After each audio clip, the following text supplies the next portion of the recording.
Tere kõigile! Mina olen Maria-Kristina, kui me veel kohtunud ei ole. Ja nüüd siis juba 4. kuud teeme sellist iganädalast raamatuklubi. Et oleme valinud tervise teemal raamatud, millest siis ammutada selliseid toredaid toitumise ja tervisetarkusi. Et varasemalt lugesime mõned inglise keeles raamatud nagu doktor Colin Robertsoni seedetervise raamat ja samuti oli meil läbi loetud doktor Paul Claytoni ravitoitumise raamat, et kui sa nende raamatute tõlgitud salvestusi kuulata tahad, et siis küsi mu käest link või vaata sellesama YouTube'i kanali peal ringi, mida sa näed. Nüüd 3. raamatuks oleme valinud sellise Liis Orav Toida oma tervist.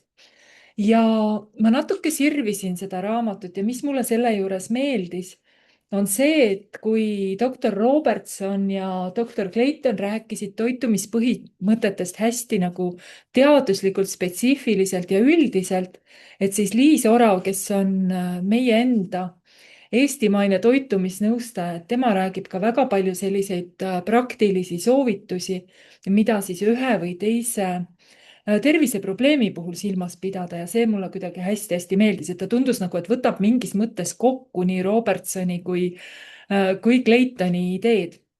Aga sissejuhatuseks ma võib-olla loen teile siis nii-öelda selle autori sektsiooni, et kes on Liis Orav ja mida ta siis enda kohta räägib. Et mul oli ka mõte, et ma suhtlen temaga korra üle, aga ma seni ei ole veel jõudnud.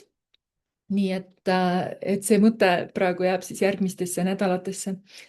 Aga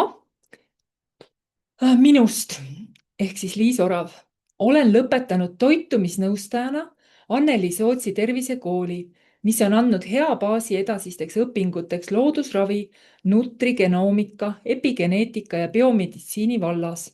Olen aastate jooksul vaimustunud kümnete teadlaste, integratiivsete arstide ja praktikute akadeemilisest haardest, teadmiste sügavusest, süsteemi loomise võimest ja inspireerivast olemusest. Austusavalduse ja sügava kummardusena olgu nimetatud mõned neist arstidest, nagu näiteks doktor Bruce Lipton, doktor Russell Jaffe, doktor John Barron, doktor Natasha Campbell-McBride ja veel mitmed teised. Toidu ravivõime ning energeetilise tähtsuse teadvustamiseni jõudsin mina aastaid tagasi läbi isikliku ja väga valusa kogemuse, mis jaotas minu elu selgelt kaheks, enne ja pärast seda. Praegu pean seda ränkrasket perioodi oma kujunemise ja õppimise protsessi kõige olulisemaks osaks. Ilma selle hindamatu kogemuseta ei oleks ma täna see, kes ma olen.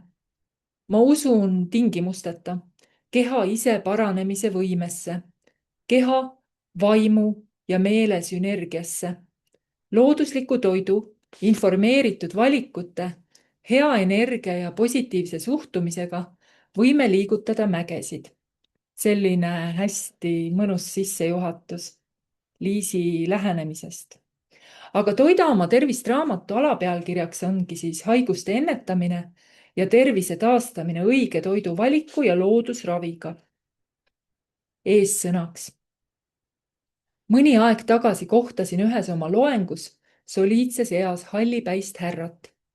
Silmade särades teatas ta mulle, et tegi oma elus peale viimast infarkti olulise kannapöörde.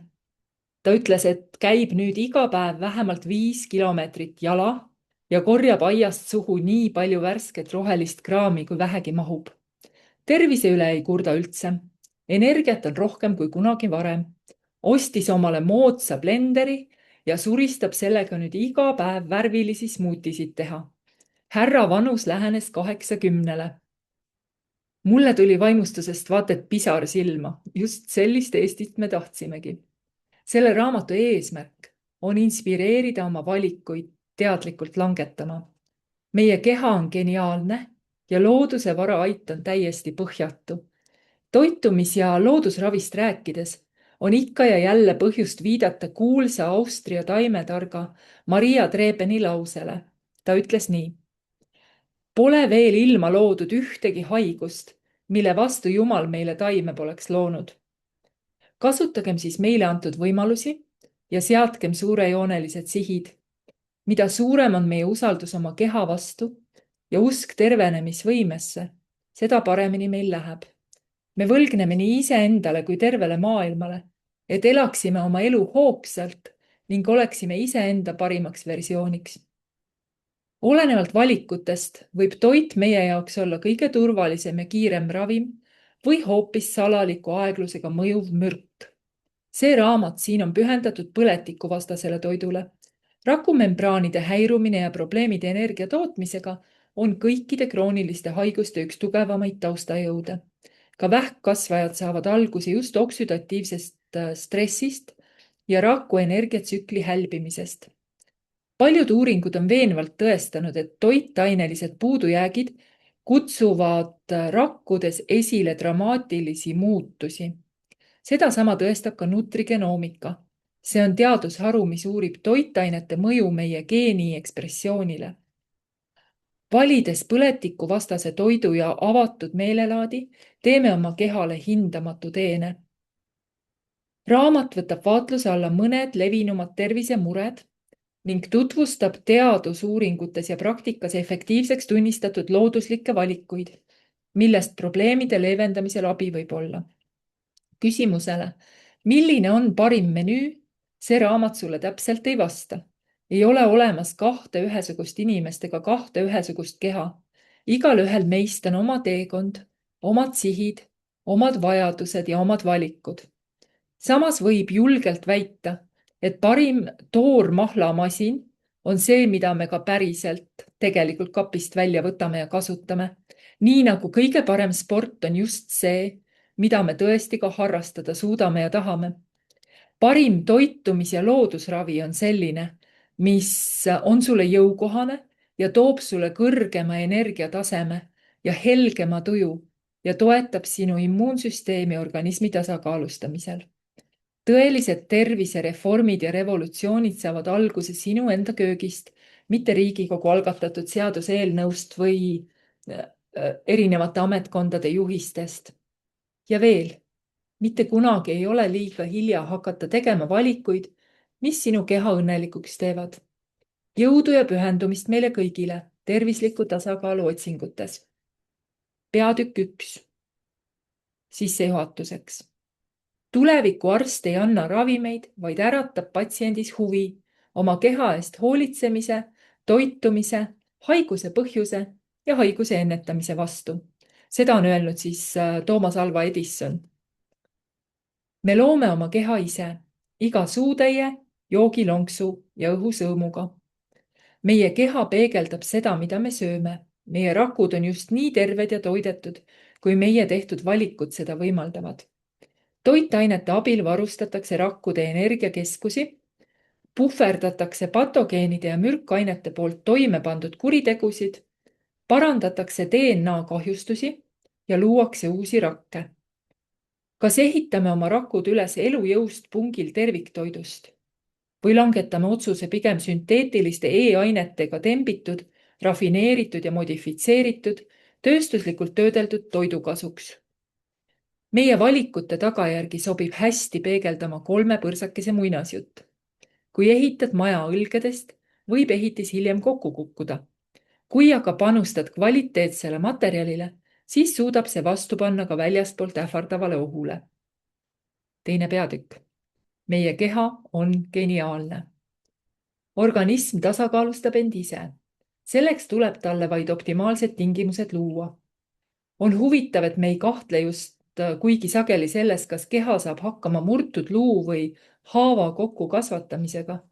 Küll aga oleme varmad uskuma, et paljude haiguste puhul paranemislootust ei ole.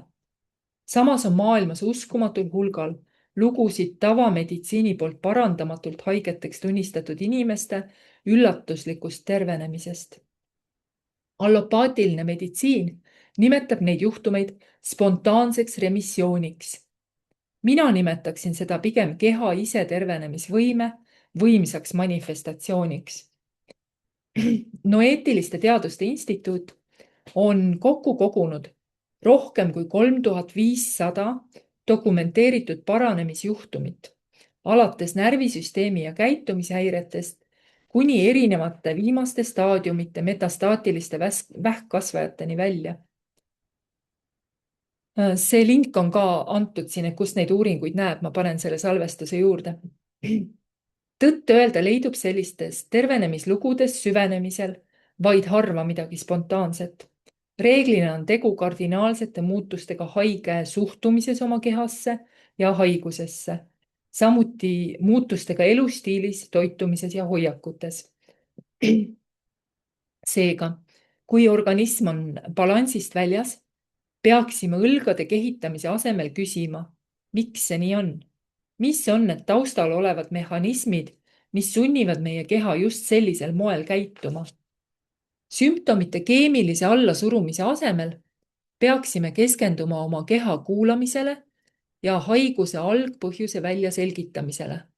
Olgu selleks siis toksilisest koormusest tulenev mürgistumine või toitainelised puudujäägid, mis takistavad organismil selle koormusega toime tulemast.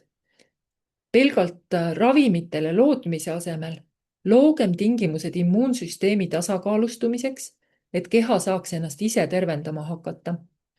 Lõppude lõpuks on ju kasulikum jalga hõõruma hakanud kivi kinga seest välja õngitseda, kui kogu järgneva teekonna ajal valuvaigisteid tarbida. Hoolimata sellest, et alati ei ole just lihtne puude taga metsa näha, toob organismi vajadustesse süvenemine kaasa kvaliteetsema ja terviklikuma elu. 3. peatükk. Epigeneetika ja geneetika. Möödas on ajad, mil inimkond oma terviseprobleemides baktereid ja geene sai süüdistada. Järjest arenev teadus on meile juba korduvalt näidanud, et meie keha põhiliseks mõjutajaks on keskkond ja meie oma valikud. Mikroob pole oluline, keskkond määrab kõik. Pidi oma surivoodil lõpuks kinnitama ka pastöriseerimise isa Louis Pasteur. Hoogsal sammul arenev epigeneetika, see on teadus, mis uurib kehavälistest mõjuritest tingitud muutusi meie geeniekspressioonis. On pannud vanad ja stagneerunud uskumused hoopis uude valgusesse. Uute teadmiste valguses süveneb veendumus, et vaid ainult tühine protsent haigustest on põhjustatud geneetilistest faktoritest. Hoopis võimsamalt on haiguste vallandumine mõjutatud epigenoomist ehk geeniülestest teguritest. Tabava paralleelina võiks meie geene võrrelda arvuti riistvaraga, epigenoomi aga tarkvaraga. Mõlemad on tähtsad, kuid reeglina saab probleem alguse just programmi kokkujooksmisest või tarkvara uuenduste tegemata jätmisest. Väike kõrvalehüppe pehmete ja karvaste juurde. Teadusmaailmas kuulsaks saanud akuutiõdedeks nimetatud hiired on dramaatiliselt erineva kehakuju, värvi ja tervisenäitajatega sellel põhjusel, et ühe tiinuse ajal sõi nende ema tervislikku toitu, teise tiinuse ajal aga ebakvaliteetset toitaine vaest, loe metülatsioonimehhanisme pärssivat sööta. Põneva näite toidu mõjust organismile toovad meile kandikul kätte ka mesilased. Majesteetlik mesilase ema ja tema töörahvast õed on tegelikult geneetiliselt identsed. Küll aga erineb oluliselt nende toit. Oluline tõsiasi on siin juures, et tähtsat rolli ei mängi üksnes see, mida mesilase ema sööb, vaid ka see, mida ta söömata jätab. Need värvikad näited loodusest peaksid mõtlema panema ka neid, kes toidu mõjusse ja tervendamisvõimesse skeptiliselt suhtuvad.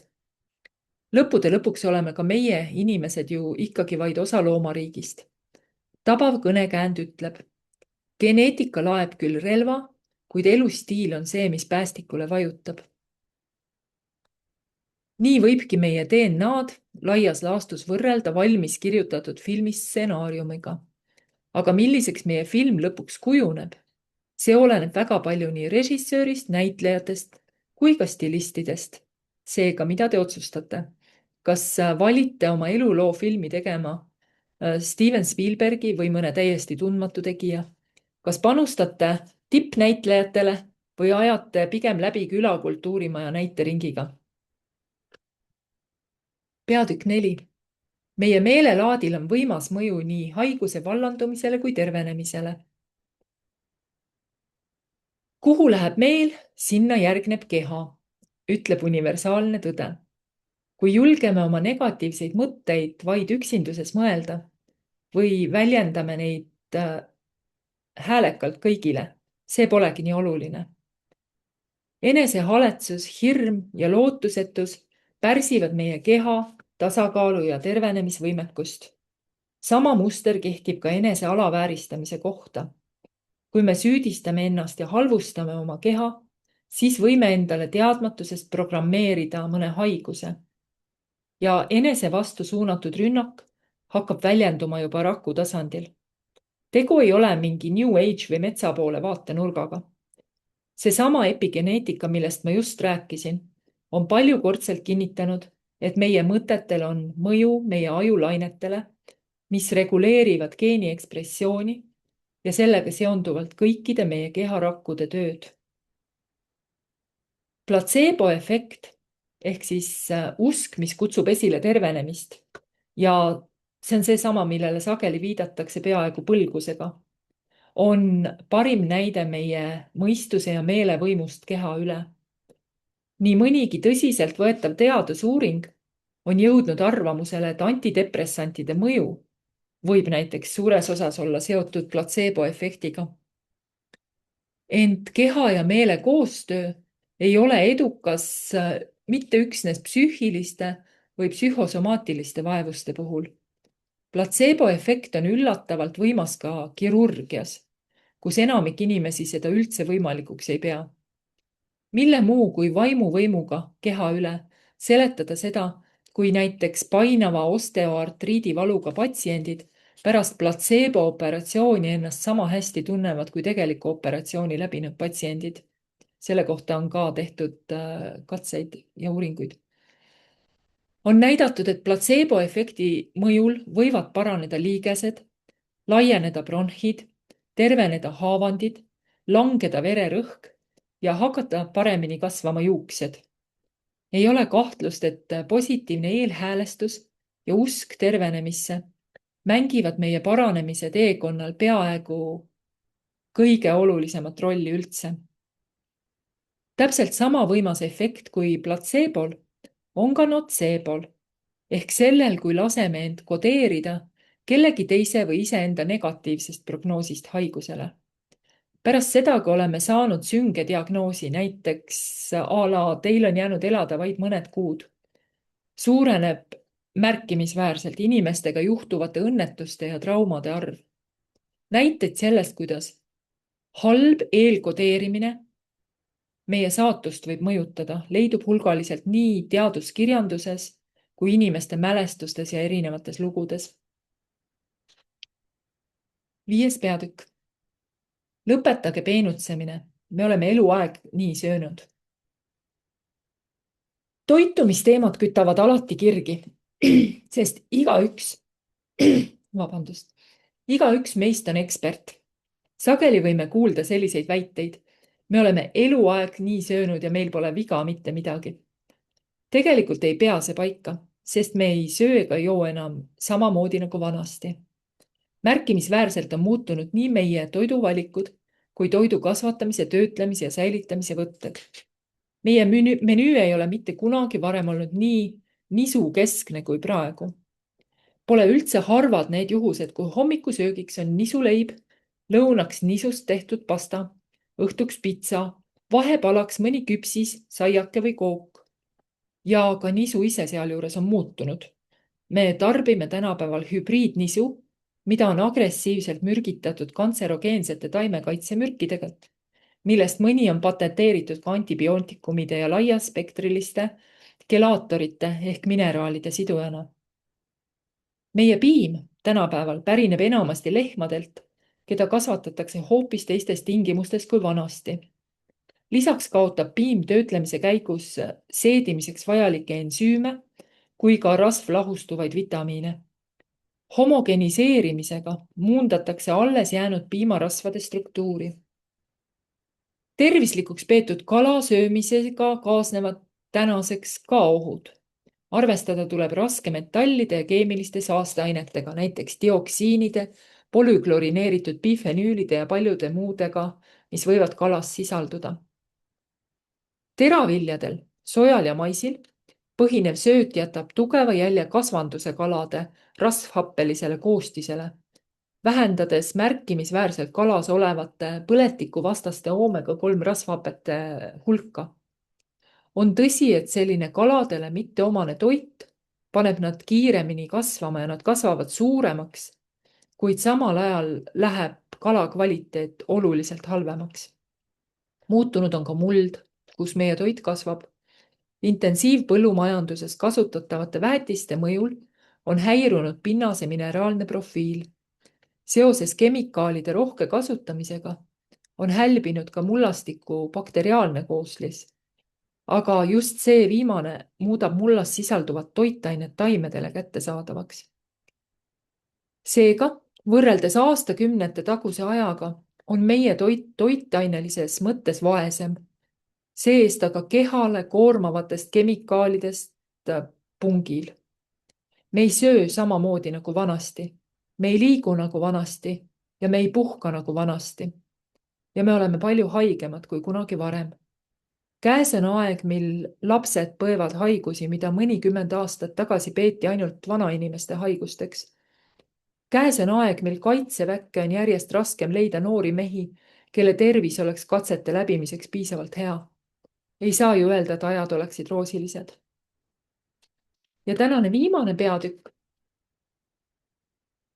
Ravimite lembus ja tervis.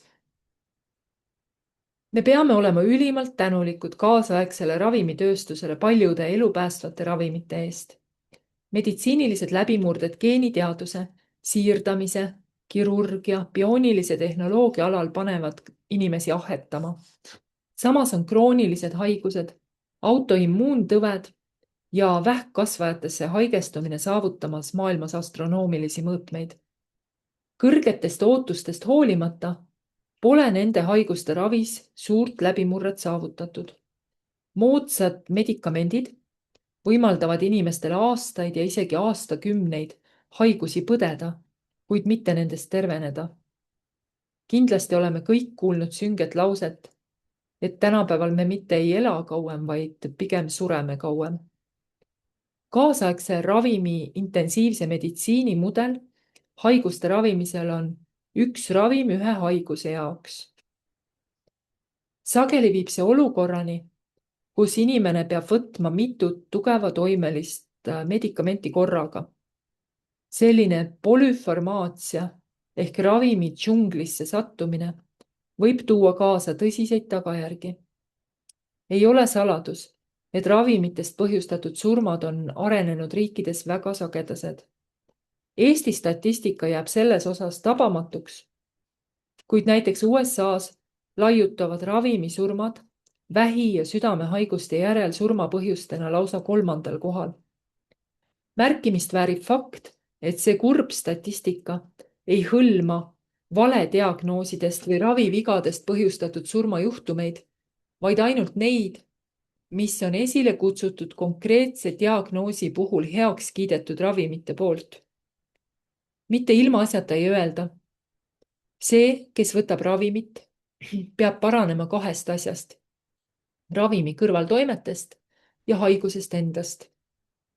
Harvad ei ole juhtumid, kus kõrvaltoimed ravimi võimaliku kasutegurit isegi varjutama kipuvad. Aastakümneid imevitsana kasutatud antibiootikumide kuritarvitamine on kaasa toonud paljude terviseriskide suurenemise.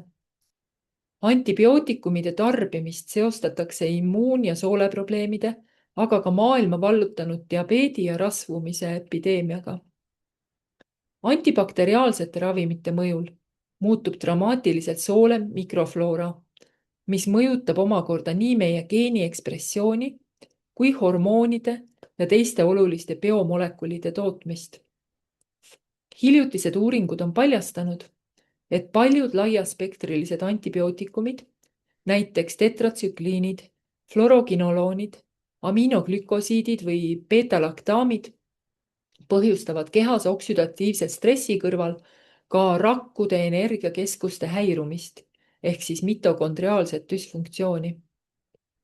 Selle teadmise valguses võib selgemaks saada nii mõnegi haiguse võimaliku vallandumismehhanism. Antibiootikumid on viiruste vastu võimetud, kuid sellest hoolimata on neid aastakümneid kergekäeliselt määratud ka viirushaiguste puhul, nii-öelda igaks juhuks. Kuulus neuroloog ja neurokirurg raamatu Brain Brain autor David Perlmutter on selliseid ravivõtteid kirjeldanud järgmiste sõnadega. Kui soovite abi viiruse alistamiseks, kuid väljute arstikabinetist hoopis antibakteriaalse ravimi retseptiga, siis on see peaaegu sama, nagu läheksite sapipõie lõikusele, kuid väljuksite operatsioonisaalist ära lõigatud pimesoolega. On kurb tõsiasi, et antibiootikumide väärkasutamine on viinud antibiootikumi resistentsete superbakterite tekkimiseni. Ainuüksi Euroopa Liidus kaotab nende tõttu igal aastal elu umbes 25 000 inimest. Väike näide puhta looduse imedest. Uuringud on näidanud, et suurhaiglustes palju kahju tekitav mikroob MRSA ehk siis meditsiliin-resistentne Staphylococcus aureus on kaitsetu manukamee, mustköömneõli ja isegi vana hea pune ees, mille sadadele aktiivühenditele ta resistentseks muutuda ei suuda. Ja järgmisel nädalal jätkame siis peatükiga, mille pealkiri on Ühendagem parim, mida loodusel ja teadusel meile pakkuda on. Lõpetan salvestamise, saame paar sõna juttu rääkida.